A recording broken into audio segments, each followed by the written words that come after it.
My name is Eric Deakins.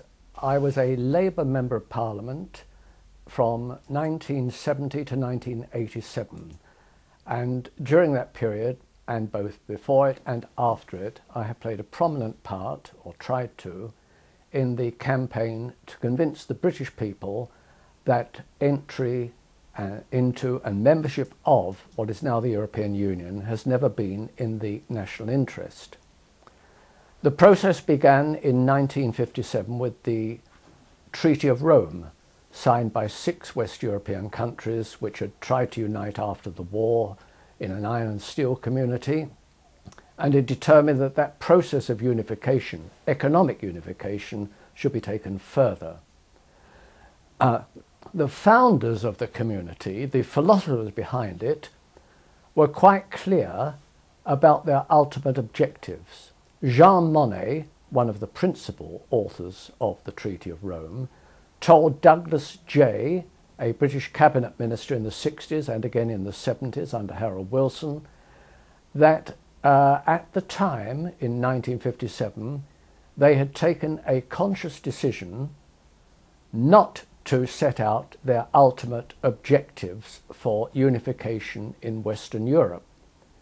They had decided that the people in each country would not support such an idea, and therefore they decided on a process whereby they would start with forms of economic integration, which would eventually lead to a form of economic union, and that would develop into forms of political integration over all areas of activity in the economy, and that would develop eventually into a political union. So there were 4 stages, of which the Treaty of Rome was just the first, and perhaps the most important. They argued solely for economic integration.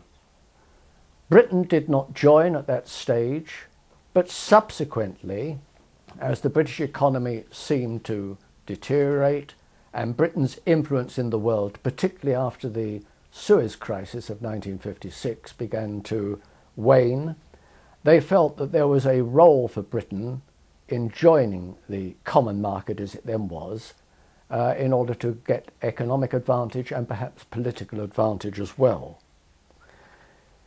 In 1963, the United Kingdom Prime Minister Harold Macmillan, a Conservative, decided that it was time to apply for entry negotiations into the common market. And he decided that there was to be no opposition. He thought the British people would take his word for it. The Anti-Common Market League, consisting of people like myself, was formed in 1961, because by 1961 it was quite clear that Harold Macmillan wanted Britain to join the common market. In March 1961, at the inaugural meeting of the Anti-Common Market League in Central Hall, Westminster, with the world's television there, because this was a momentous occasion, there were 2 Conservative MPs speaking, both Knights of the Shire, and I was there as the sole Labour, hardly representative perhaps, but certainly the only Labour person there, because I had been prospective and actual candidate against Margaret Thatcher in 1959 when she first was elected to Parliament. So the 3 of us spoke, and there was great interest in what we'd said. And I remember distinctly a report in the Times in March 1961 which said that Mr. Deakins had said that if this all went ahead, it would make the struggle over German rearmament in the Labour movement, which had occupied a number of the previous years, very controversial, seem like a storm in a teacup. And that was a quote in the Times. Nothing much happened after that, because Labour still hadn't made up its mind, and the Liberals, I think, were fairly in favour, that is, the Liberal Party at the time. In 1967, when the process of entry negotiations had been taken up by Harold Wilson, as a Labour Prime Minister, thinking it was time that Britain joined the common market.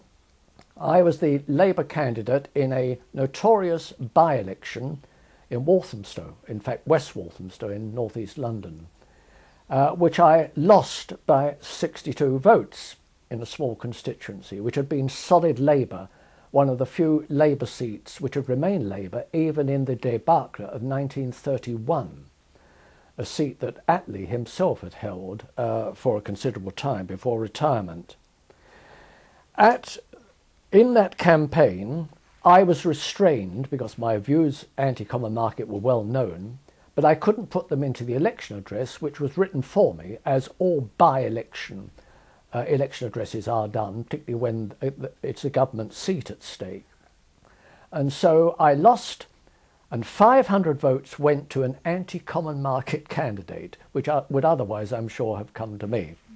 However, that is just a personal thought, and that was just one of those things one has to accept. In 1970, I was elected MP in the same constituency.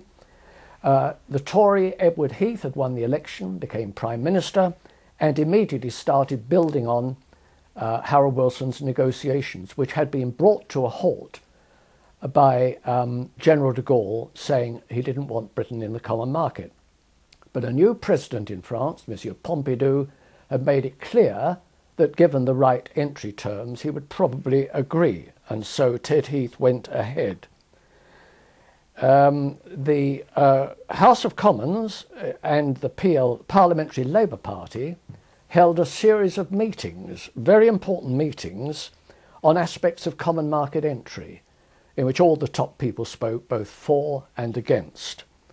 I played some part in those debates because I was, strangely enough for the Labour Party, an expert on agricultural matters, having spent 15 years working in agricultural marketing before getting into the House, speaking against people like Roy Jenkins and Shirley Williams and others, trying to shoot down their arguments.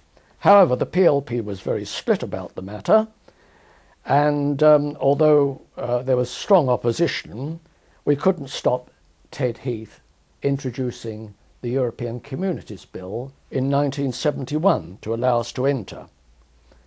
As a backbencher, I was added to the Labour front bench team. I'd only been in the House about a year, that were fighting the bill. The first day of the bill's committee stage was held up by over 8 hours of points of order, an absolute parliamentary record.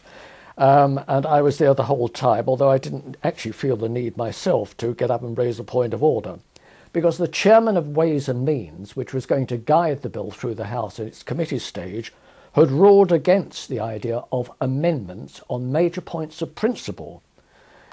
Eventually, matters proceeded, and we had a situation in which a minority of the Parliamentary Labour Party and a minority of the Parliamentary Conservative Party consistently voted against their party's line. The Labour line was to oppose the bill because it was a Ted Heath bill. The Tory line was naturally to support the government bill, but there were people on both sides on the back benches, including a few ex-ministers on both sides, who strongly objected to the principle position taken by their own party. Sadly, there were more Labour rebels than there were Conservative rebels, and of course Ted Heath had a majority of around about 40.